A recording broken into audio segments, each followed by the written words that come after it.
Thank you so much for tuning in for another episode of Coffee, Candidates, and Conversation. Today we have a very special guest. She's a young lady who is running for Tennessee House of Representatives for District 84. And if you don't recognize the face yet, maybe you'll recognize the name. But either way, get acquainted with both. Her name is Miss Dominique Primer. Hello, Miss Primer. Good morning. Good morning. And we're so excited to have you on Coffee Candidates and Conversation. You have Thank you your for having me. beverage of choice. I got my SCDP mug. I have mine. Okay, nice. I see. Is that what's that color? Is that magenta or fuchsia? Or... It is actually a mermaid tail, um, and it's ombre with pink and Mermaid tail. magenta. Yeah, Mermaid yeah. tail is a color. No, it's the shape with the ombre. Oh, okay, gotcha. Well, that's Hmm. a nice mug. It really is. Thanks. Okay, it looks like some teas in there. Yeah, too pretty for coffee. Well, uh, Dominique Primer, I am really impressed by a lot that I've seen with your campaign, and I'm glad to learn, that this morning you have a campaign slogan or theme that really focuses on something that I think voters are looking for, and that is a way to put power back into the community.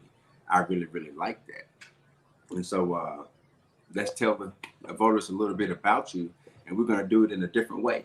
Most times you get asked a question, then tell us about yourself. Then you get to choose, all the things that are already on your campaign platform and that people can find on Google and stuff. So we want to change that narrative. Tell us something about Miss Dominique Primer that we cannot Google or find easily on Google, that we won't learn from your campaign literature or website, and that we would likely not learn even if we work with you in a professional capacity. I love to travel, and I spend a lot of my free time traveling. So, to date, I have visited over 25 states and over 25 countries. So, really trying to make sure that I'm exploring all that is out there that God has to offer, and make sure that I live life through experiences of other people and cultures, and just try and be well rounded. Mm. So now I guess I'm guilty of passport abuse because my passport is bare. Goodness. Well, most exciting, well, top three destinations of the 25. um, Cuba, Mm. Greece, and Austria. Not Australia, but Austria. Austria. Okay. All right. Well, cool. Have you picked up the ability to do accents pretty well? Not really. Not really. Okay. I am terrible at learning other languages. I think the most I've done was Spanish, Mhm. semi-fluent in Spanish, but I don't use it nearly enough to, hop in a conversation a day and speak to a native speaker. Okay. Well, that is truly interesting. And so, um, I have Freeport, Bahamas, which doesn't require a passport.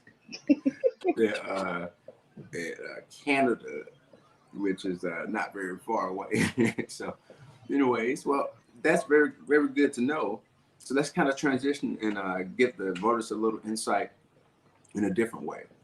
We know that life as a candidate essentially becomes the sum of what your constituents' concerns are.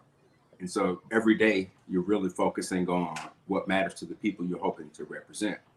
And I think the situation is the same for both candidates and for elected officials, in that we often forget that our candidates and elected officials are also voters. So let's take your candidate's hat off for a moment, set that to the side, and let's talk as a voter to voter. What issue for Dominique Primer is the single most important issue to you, or single most important issue rather, and why? I think it has to be education. That is a space that I work in professionally, and it is also the space that I see the biggest need for support on the state level and here locally. I think we do our students a disservice when we continue to defund education, when we don't challenge the state to change their funding model so that our school districts can be fully funded. Anytime we're cutting from the budget, education is always the thing that seems to be negotiated quickly, and not really utilized as a tool for our students. And so education is the thing that helps everybody. And our students deserve to have free quality education, and just because you go to a school doesn't mean that you're getting the best education. And so I think, when we look at quality education, then we know that we have quality jobs, and that directly impacts our economy. And so, for me, it's looking at how the systems work together, and education by far is one of the systems that we have the ability to dismantle and really do some real change and some good things for our students so that they're not falling behind in the 21st century. Hmm. Well, I mean, I think that's a great way to just go ahead and dig in um, to a couple of issues. And I think the first one I'll go ahead and select out for us to talk about is one that has arisen because of all of the uncertainty caused by COVID-19 and everything, and it's really exposed another area that we have to rapidly improve in, and that's digital equity. Uh, and so, and just to kind of give a little context, we have a lot of rural areas in Tennessee, and even some inner city areas where people just can't afford internet and cable service, where folks don't have access to this unique resource, or now this critical resource that students and parents will need for the 100% virtual framework to be successful. What are your thoughts on that? We can't expect for our students to have digital equity when they don't have equity in the classroom and education already built in. So I am not surprised that digital equity is something that we are experiencing in the midst of the pandemic, because our school systems aren't built to be inclusive of what our students really need. And if they were, we wouldn't have to have conversations about equity. We would know that it was already there. And so, even just equity in the classroom has been a huge issue in the way that we're teaching our curriculum and how students are receiving certain services and who receives those services and how resources are allocated. And so, when we look at the resources and how they're allocated, digital is a resource, right? And so, when we're looking at who has access to technology, who can afford access to technology, we don't really have the infrastructure in place here in Tennessee, whether that is in a rural county or an urban county like Shelby County, for our students to be successful because we haven't invested in that infrastructure. And so, equity as a whole, when we look at our education system, isn't just about digital equity, because we know that without our students having access to the things that they need, that they also are still going to be underperforming because a lot of our students aren't equipped to use tech devices. We know that our educators need to be trained on the best platforms that are going to hit with our students so that they can grasp their attention. We're asking for a lot of change without lack of preparation. And so, had we spent the time to invest in 21st century education, we wouldn't be looking at digital equity as something that we're having a challenge with now. A lot of times here in Tennessee, we are very reactive to the needs of what our children need instead of being proactive.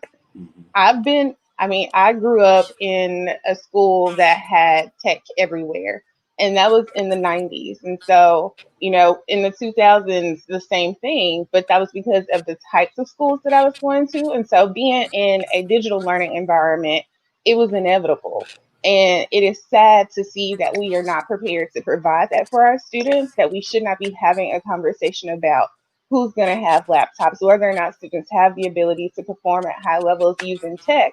When tech has been a part of their lives, they just haven't had access to it. And so we should be ashamed that we are not doing everything we can for our students in education, regardless of if it's digital, if it is in the classroom, if it's around their social and emotional learning. We have got to do better in terms of equity. Hmm. Well, you just gave me an idea for a different pathway to explore as well, and that is testing. And since we don't have digital equity laid out, and so school districts have to reach that.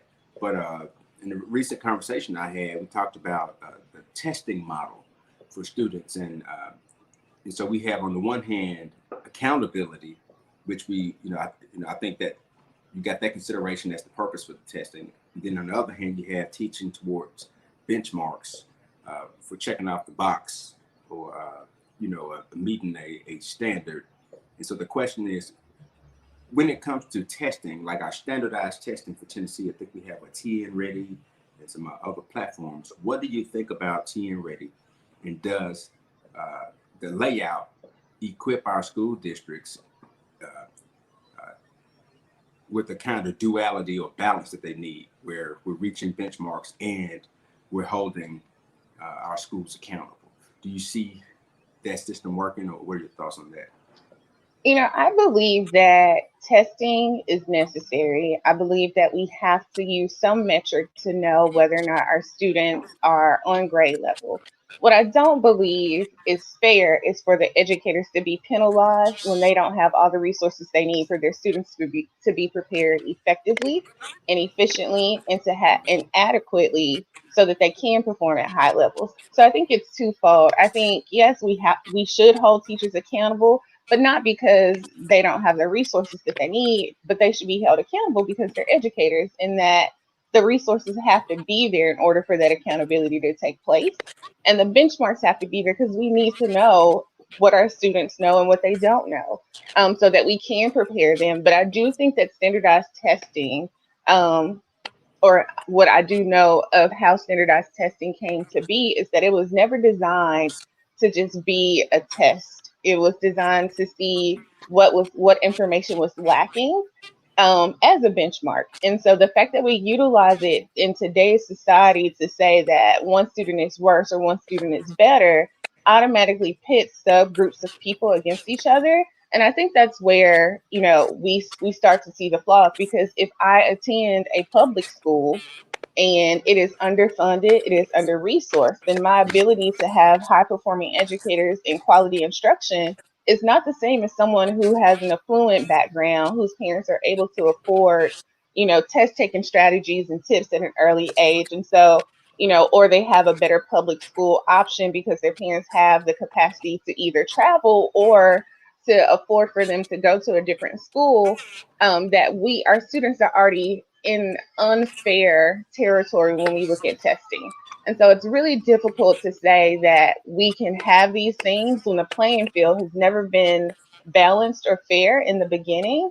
And so we can expect for all students to have to overcome so many barriers and then say, oh, well, you did well. Well, I did well in spite of all the things that, I was dealt an unfair hand at. And so, that's, I am, I am a great test taker, but my parents invested in that.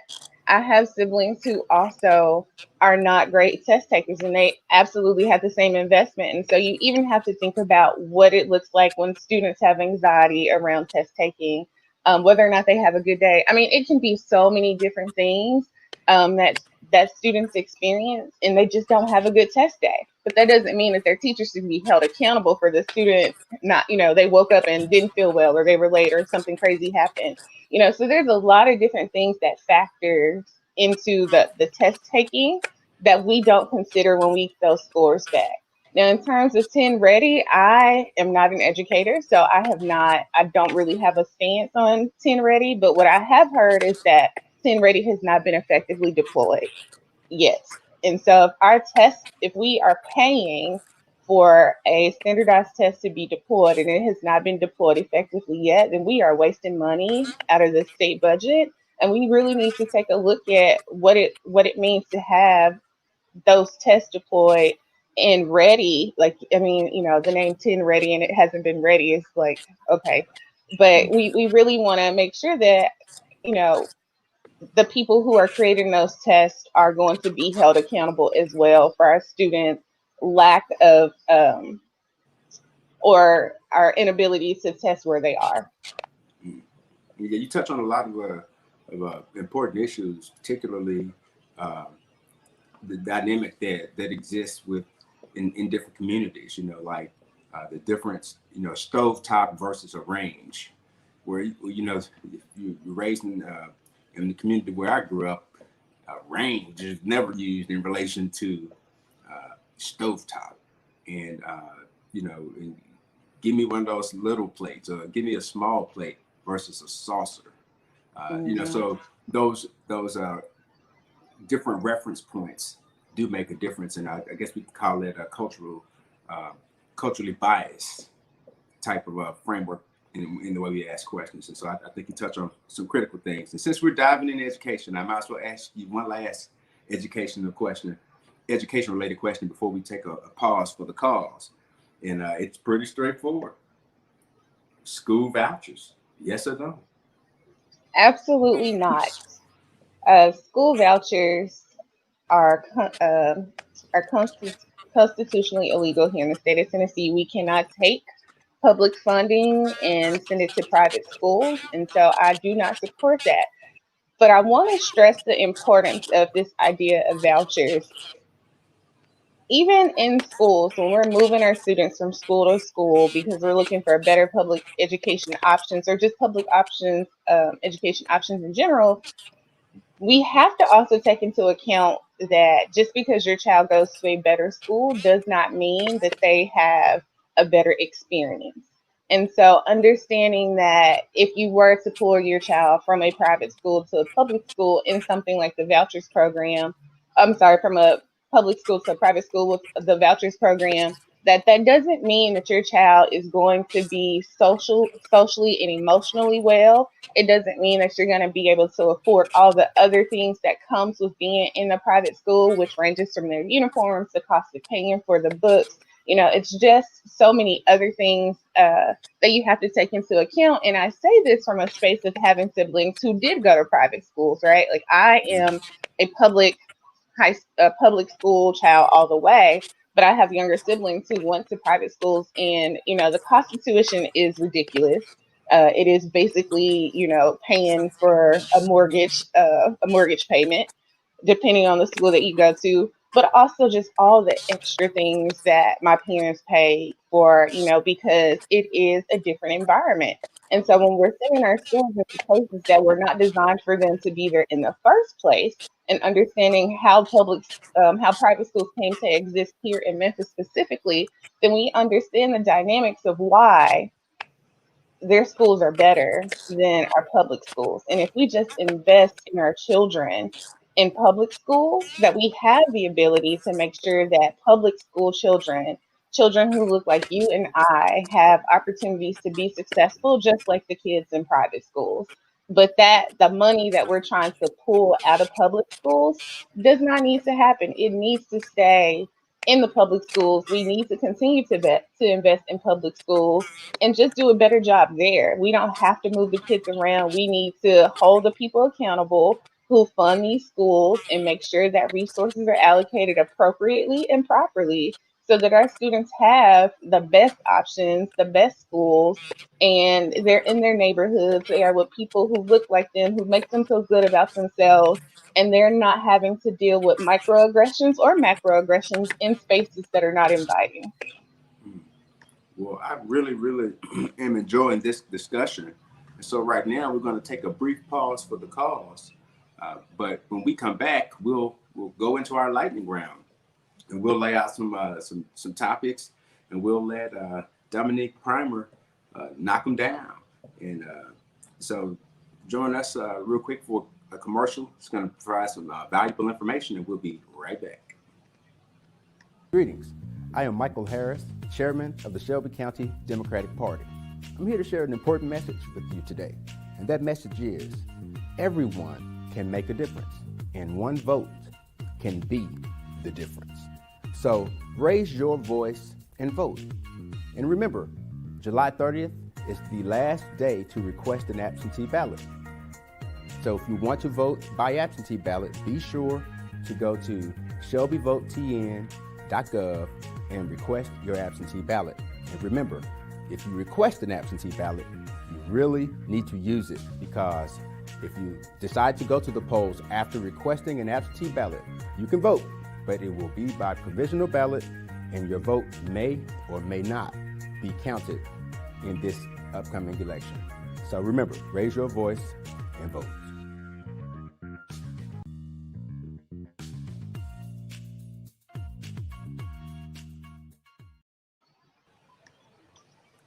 All right, we are back. Okay, so Miss Primer, are you ready? I'm ready. You ready to show us how to put power back in the community? I like it. All right. So let's jump to a topic we haven't made it to yet. I'm gonna pop it up on the screen, and I'll toss it to you, and you tell us what your thoughts are on it, where you see an opportunity, or give us a perspective that you think would be valuable for voters in terms of learning more about where you stand as a candidate on the issues. We can try to keep you're pretty efficient with your responses, but we try to keep the answers to a minute and a half. But if there's an area where you want us to take out the shovel and go deeper, you stop me and we'll do that, because we want the voters to hear from you and to learn as much as possible about the critical issues. All right, you ready? Expansion of Medicare, Medicaid. We said no to $1.4 billion, like what? Not once, not twice, but 3 times. And so, what are your thoughts on the expansion of Medicare, and how our legislature is responding to that?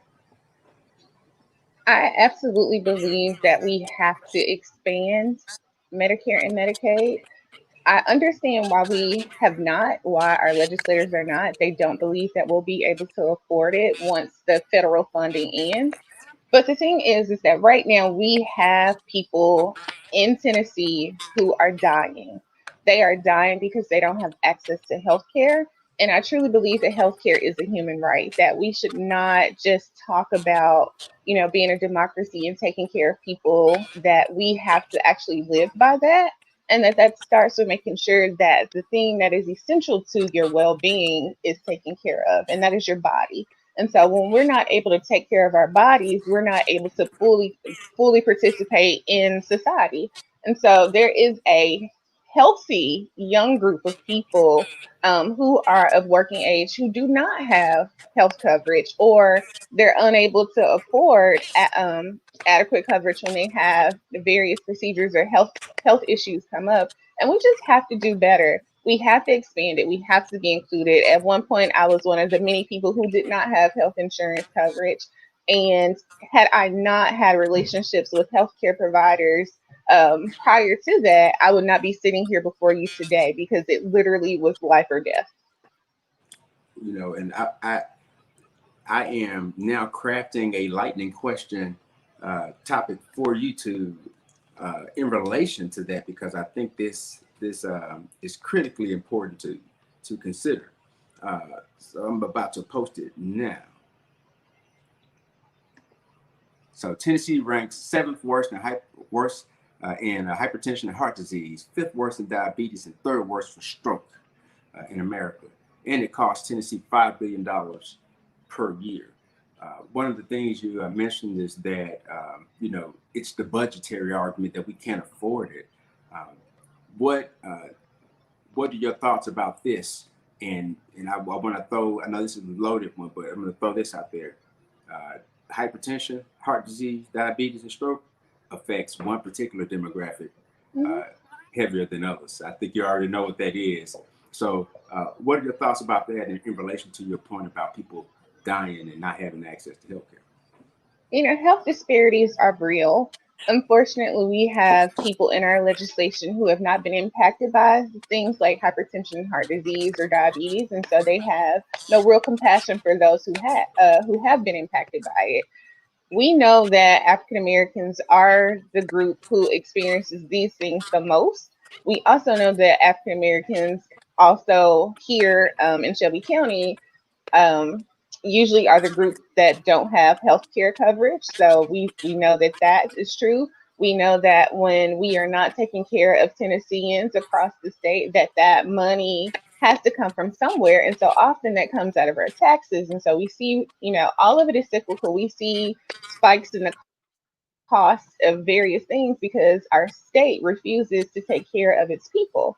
Now, when we look at health disparities, and I want to point this out because in the state of Tennessee, rural hospitals are being closed. And so when our rural communities don't have access to hospitals, then they are brought into city hospitals or county hospitals like Regional 1 and, hoping that they make it there in time. No one should have to wait 45 minutes to have emergency room help, to get to an emergency room. You should be able to go and get the care that you need.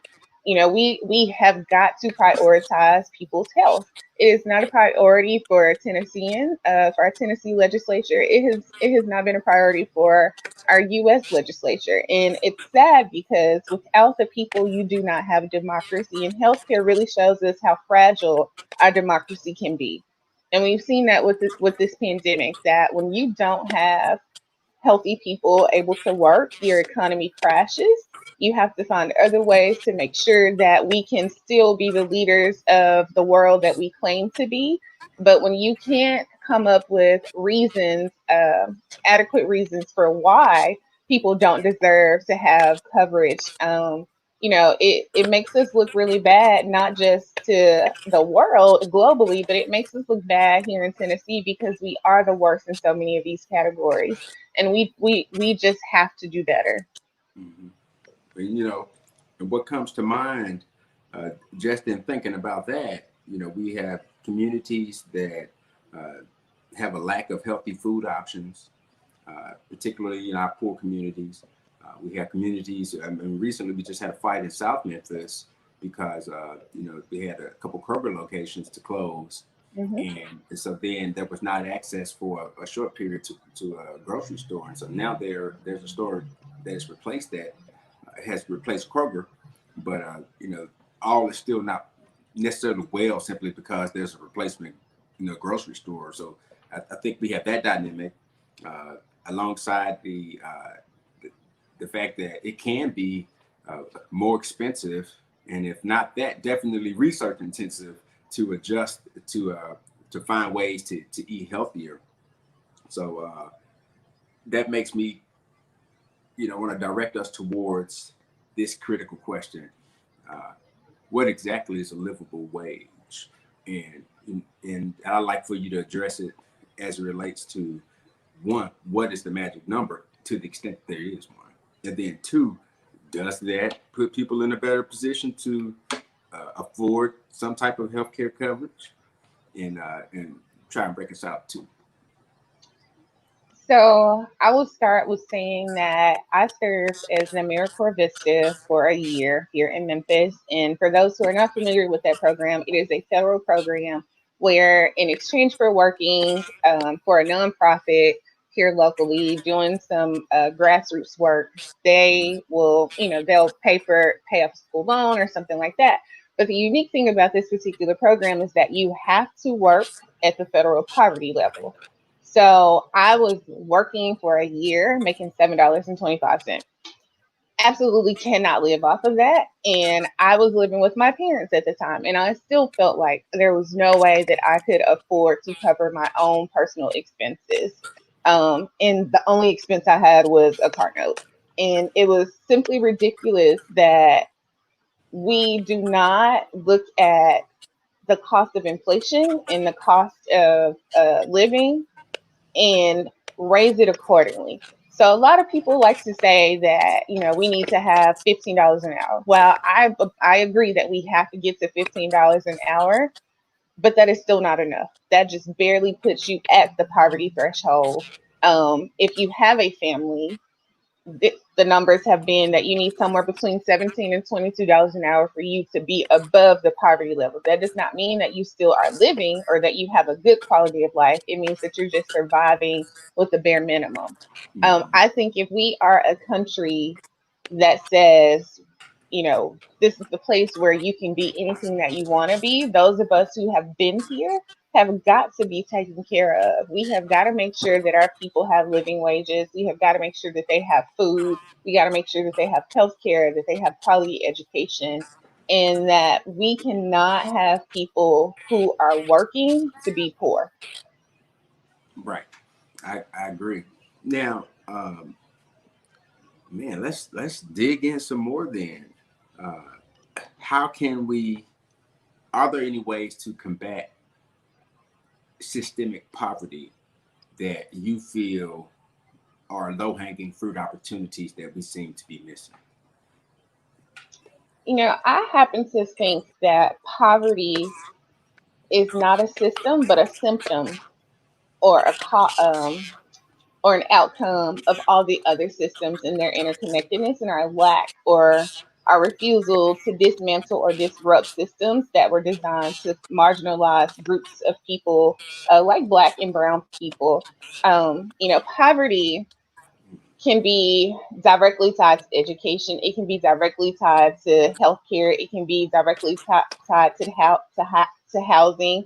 There are so many other systems that were created that essentially can bankrupt you and put you into poverty.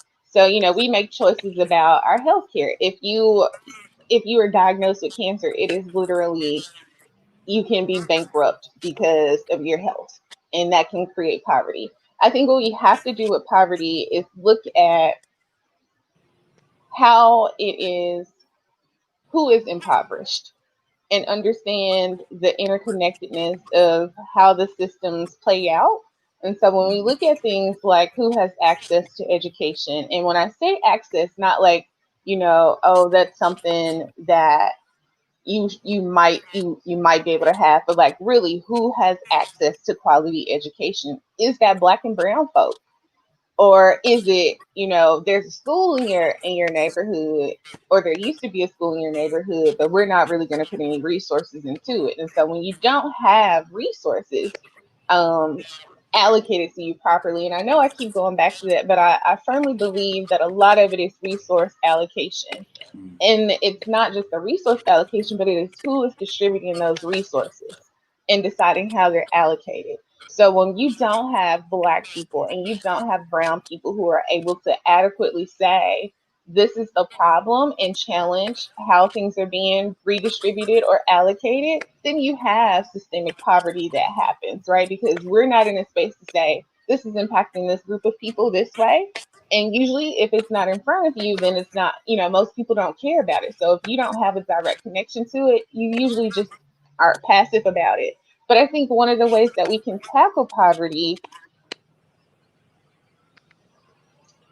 is just having like real honest conversations about who it really hurts. Mhm. We here in Memphis, we are a majority minority community, and the majority of us are impoverished in some way, whether we're at the poverty level, under the poverty level, or just barely making it above the poverty level. Understanding that poverty comes in various forms, and that what poverty looks like to us here in America doesn't look the same as in developing countries.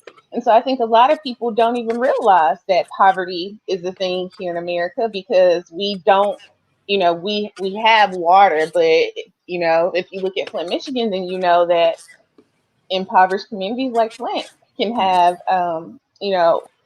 lead in their water and no one will care. And they still don't care here today, So the, there's a lot of decisions that are made that lead to people being impoverished. And I wish that we had it was low hanging fruit to fix it. But for me, it's really dismantling all the systems that were created that built poverty into it. And Yeah. so until we have people to do that, poverty is going to exist, and we've got to dismantle and disrupt the systems. I absolutely understand. And to your point, you know, uh, I grew up poor, and I guess I'm still trying to ascend to the levels where money is not an issue. And to be honest, I had no idea I was poor until I got until I applied for college and found out how much everybody else's family was bringing in, and we qualified for every single possible grant you could get through financial aid because I was raised by my grandparents and they made so little. And now when I help my grandparents, do paperwork and go through documents and stuff, and just to think about that combined, they bring in less than $18,000 a year. And to think about the fact that my grandfather worked at a company called Kimco that was a plant that was here in Memphis. And he worked there 40 years and was a supervisor for 25 of those years. And because they didn't allow Black supervisors to participate in the pension program, he was denied access to that. Mm-hmm. And when I think about 7 years ago, he was contacted, and the company, I guess their investment company and whoever the entities were, reached out and said, "Hey, look, we're going to give you. We decided to make this pension program available to everybody who qualified, who would have qualified at the time." And so he started getting his pension, and he got $8. He gets $8 a month in the pension for a company he worked for 40 years. Mm-hmm. And so stuff like that, you can't fix that. Yeah, you can't fix that overnight. And so you have the notions of racism involved and all these other things you're speaking on. So I'm totally digging it. And so in terms of progress, I'm about to ask an interesting one now. I think it's interesting. In terms of progress, everybody wants to do a lot, and especially candidates running for office have these goals of going in and being persuasive and trying to drive the issue on change immediately. And everybody has a dream. And if you ever seen Hustle and Flow with Terrence Howard, and he played this character called DJ, and he would say, everybody has to have a dream. Every man got to have a dream, And so every politician, every elected official, every candidate has a dream. But what about this reality? 72 Republicans, 27 Democrats.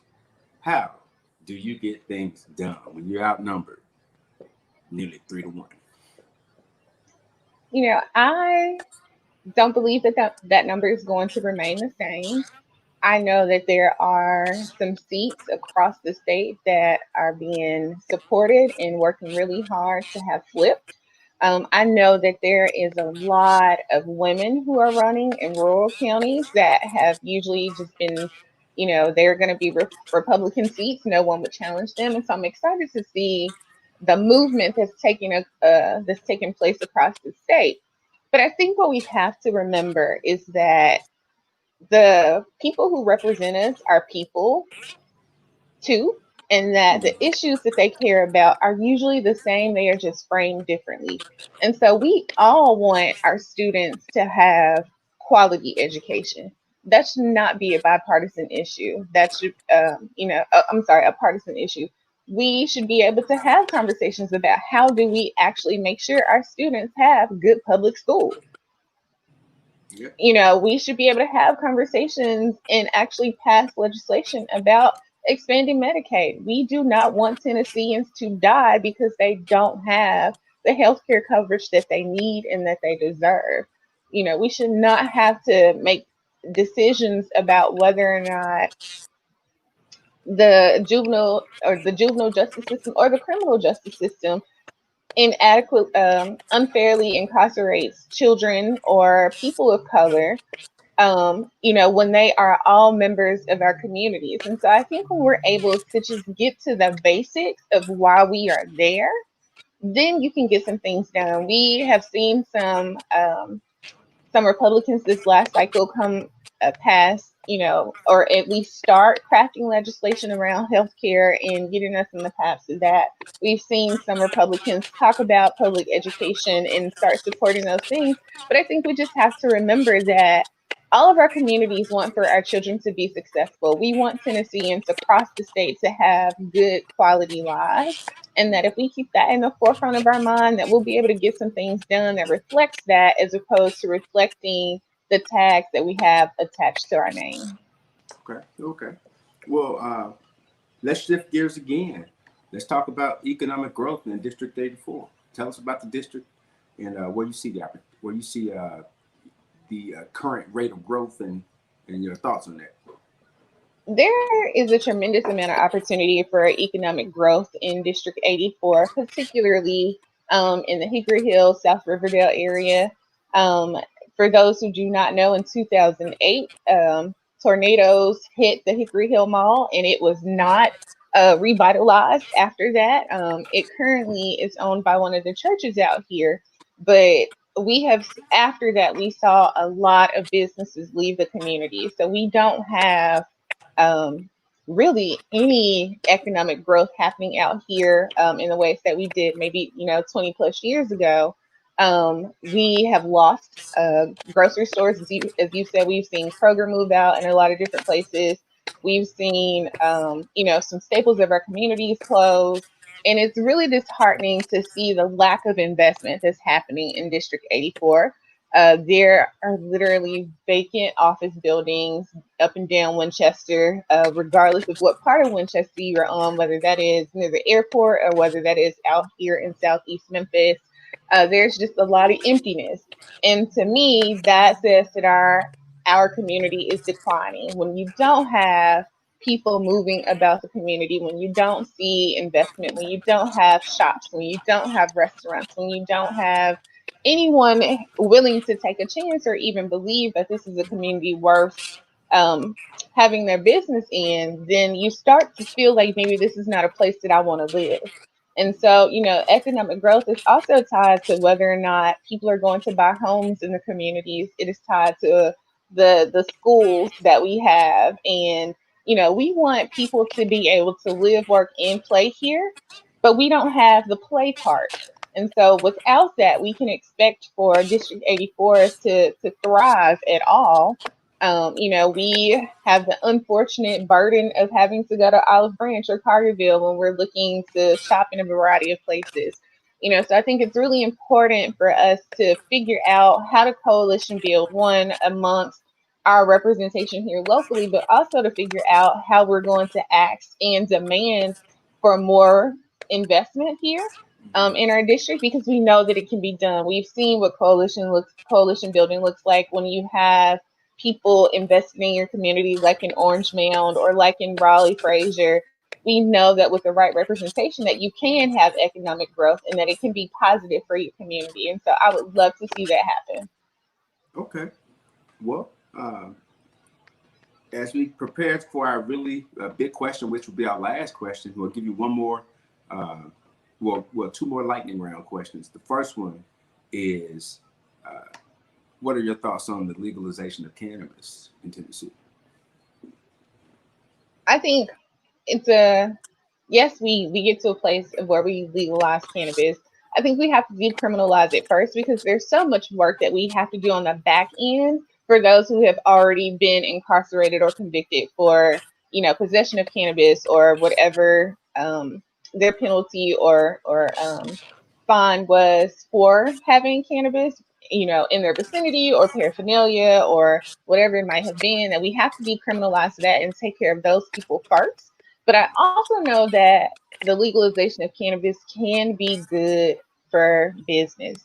In places like Colorado, it is how they are funding education.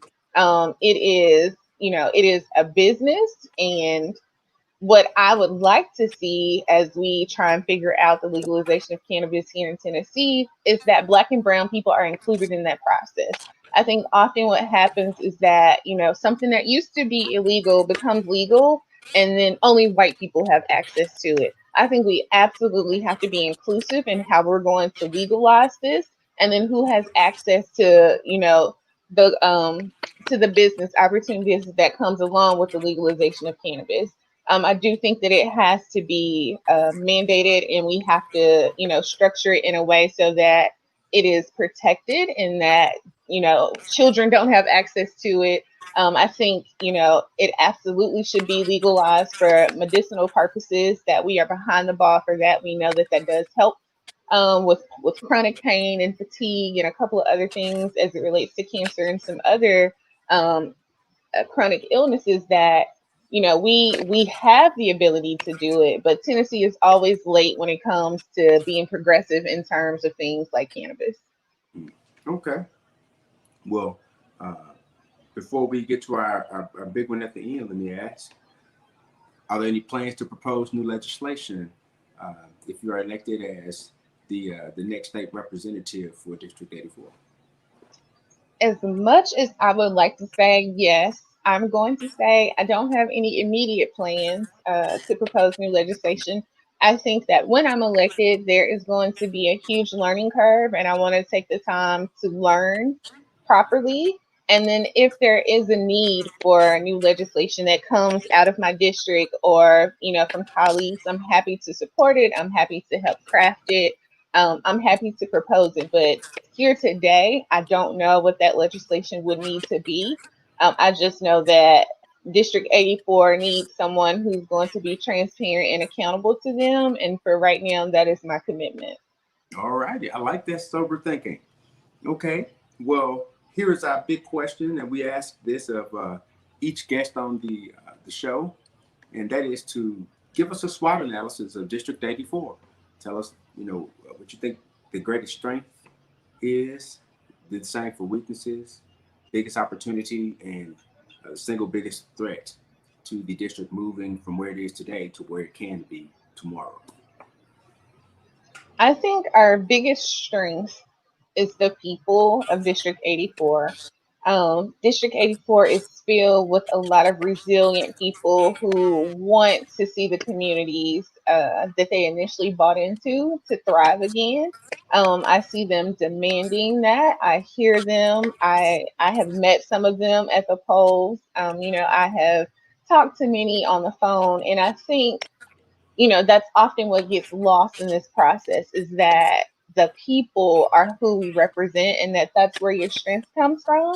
And I'm so excited to see that they're utilizing the most powerful thing that they have this year in voting.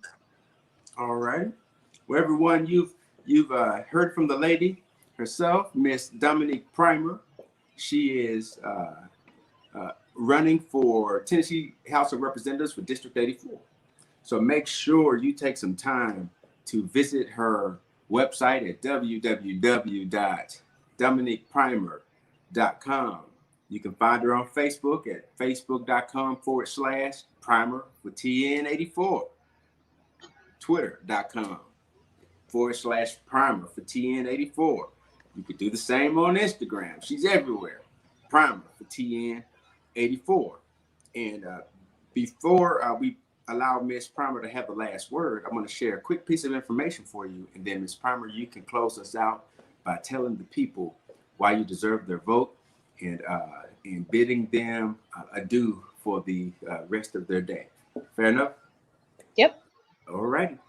So, voters, viewers, listen, everyone can make a difference.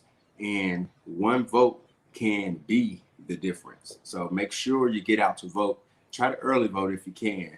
And if you can't do early voting, get out on election day and make sure you vote.